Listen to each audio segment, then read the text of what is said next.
प्लासी की लड़ाई में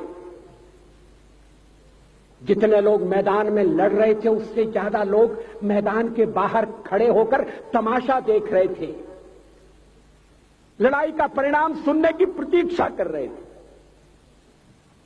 देश के भाग्य का निर्णय होने जा रहा था, मगर उस निर्णय में सारा देश शामिल नहीं था।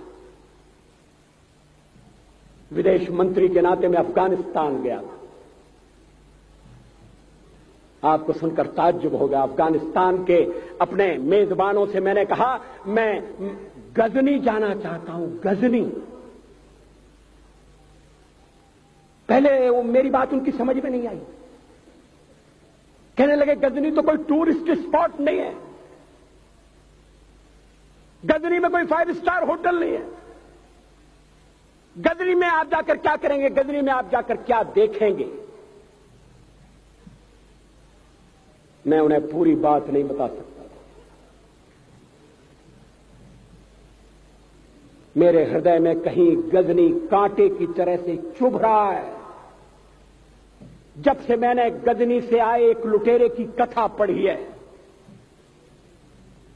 और किशोरावस्था में पढ़ी है, मैं देखना चाहता था वो गजनी कैसा है।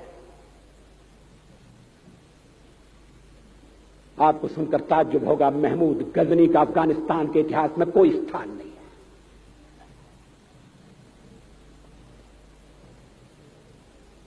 गजनी छोटी सी जगह है, छोटा सा गांव है। कल्पना करिए, सैकड़ों साल पहले वहां धूल उड़ती थी, झोंपड़ियां थी, मगर एक लुटेरा लुटेरों को इकट्ठा करता हुआ सोने की चिड़िया को लूटने के लिए चला आया। आपस की फूट से जो राजा है वो लड़ेगा, जो क्षत्रिय है वो लड़ेगा। हमने समाज के बहुत बड़े वर्ग को लड़ने के अधिकार से वंचित कर दिया।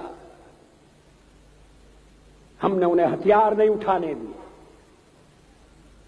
मार्शल नॉन मार्शल के आधार पर हमने समाज को बांट दिया। वो लुटेरा सोमनाथ के मंदिर तक चला गया। पुजारी देखते रहे। मंदिर की पूजा भक्तों को करना पड़ती है। मंदिर तो एक प्रेरणा का केंद्र है। मैं देशपांडे जी की तरह से नास्तिक नहीं हूं, मगर उनकी नास्तिकता में भी जो आस्तिकता है मैं उसका आदर करता हूं, उसका सम्मान करता हूं। वो जिस आत्मविश्वास से नास्तिक होने की बात कहते हैं, तो मैं उनसे कहना चाहता हूं वो सचमुच में नास्तिक नहीं है। जिसकी आस्तिकता है, जिसका विश्वास है, वो नास्तिक कैसे हो सकता है। विश्वास किसमें है ये बड़ी बात नहीं है, विश्वास है या नहीं।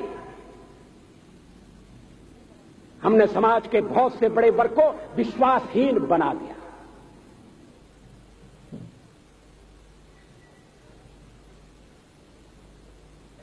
लोगों ने हथियार नहीं उठाए, वेद पढ़ने के दरवाजे बंद कर दिए। इसलिए हम पादाक्रांत हुए। अफगानिस्तान में मैंने एक बात और देखी। मुझे जिस होटल में ठहराया गया उसका नाम था कनिष्क। अफगानिस्तान एक मुस्लिम देश है। मुझे बड़ा ताज्जुब हुआ। मैंने कहा कनिष्क यहां कहां से आया। तो मेरे साथ अफगानिस्तान के विदेश मंत्री थे। मैंने कहा कनिष्क आपका कौन लगता है, कनिष्क से आपका क्या संबंध है। कहने लगे कनिष्क हमारा पूर्वज है, कनिष्क हमारा पुरखा है। He was one of our four father. मैंने कहा तब तो हमारे आपके पुरखे एक हैं। अफगानिस्तान के लोगों ने उपासना पद्धति बदली है, संस्कृति नहीं बदली। आज के भारत के परिवेश में यह सुनने के बाद थोड़ा विचित्र लगता है। हमारे यहां तो धर्मांतरण के साथ राष्ट्रांतरण होता है, ऐसा दृश्य दिखाई देता है। पड़ोसी देशों में ऐसा नहीं हुआ। अभी राम जन्मभूमि का मामला चल रहा है। एक विदेशी आए, कहने लगे ये राम जन्मभूमि का क्या झगड़ा है। हमने कहा इस पर विवाद हो रहा है कि श्री राम कहां पैदा हुए थे, और जहां पैदा हुए थे वो स्थान उनके मंदिर के लिए प्रयुक्त किया जाए या न किया जाए। वो इंडोनेशिया से आए थे, वो मुसलमान है। कहने लगे हम तो समझते थे कि राम के लिए सारे भारत में आदर होगा, सम्मान होगा। हमने कहा ये आपने कैसे समझा। कहने लगे आप तो इंडोनेशिया आ चुके हैं, इंडोनेशिया में बहुत से लोगों ने इस्लाम स्वीकार कर लिया, मगर श्री राम को विस्मृत नहीं किया, श्री राम को भुलाया नहीं। इंडोनेशिया के बाली द्वीप में 1 महीने रामायण की लीला होती है। मैं उस समारोह में जा चुका हूं।